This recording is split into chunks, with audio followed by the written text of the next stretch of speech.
Are you a traitor? Pardon? Are you a traitor? Well, through the lens of my father and my people, I'm a traitor, for sure. But this is their perception. For me, I was under certain circumstances and I made choices. And I think I made the perfect ones.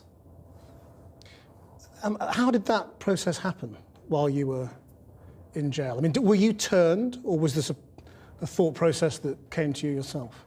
Actually, my goal was, when I agreed to work for the Israeli intelligence, is to be a double agent, to work for Hamas against Israel.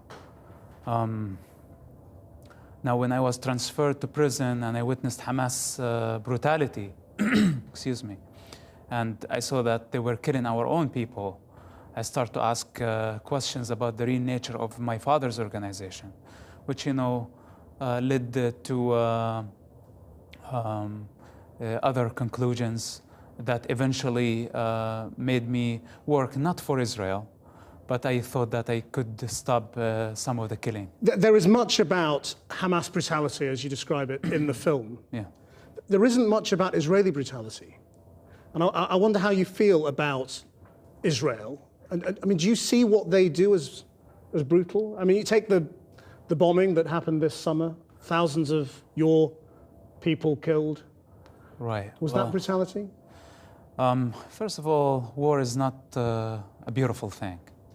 And if you look at the bigger picture, you'll see that Israel was forced for this type of war. Hamas dragged Israel to this war and used the Palestinian children and innocent civilians as a shield. I cannot call it brutality because Israel is a democratic country. Israel is not a dictatorship, and it's not an ideological terrorist organization. There are Muslims, there are Christians, there are Arabs who live in the state of Israel, and all of them serve the Israeli constitution. What happened in Gaza, in my opinion, was very sad. But unfortunately, there is no beautiful war. And Hamas need to think 1,000 times next time before they launch one missile against Israel. But so you have no sense of that feeling that so many Palestinians talk about being surrounded, about feeling like they're in a prison camp, completely outgunned, outnumbered, brutalized by Israeli drones in the air and bombs coming over the border. I mean, you have no more empathy for that. That's all gone because you were once on that side. No, that's not true. Actually, I understand the reality very well. I grew up in the Palestinian territories. I understand the struggle.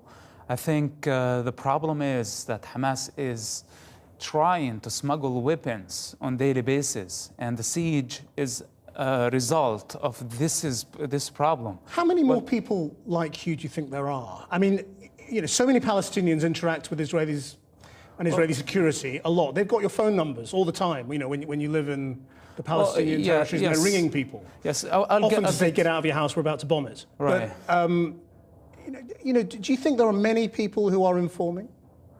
Well, before I answer this question, you asked me a question, I did not answer it regarding to the siege.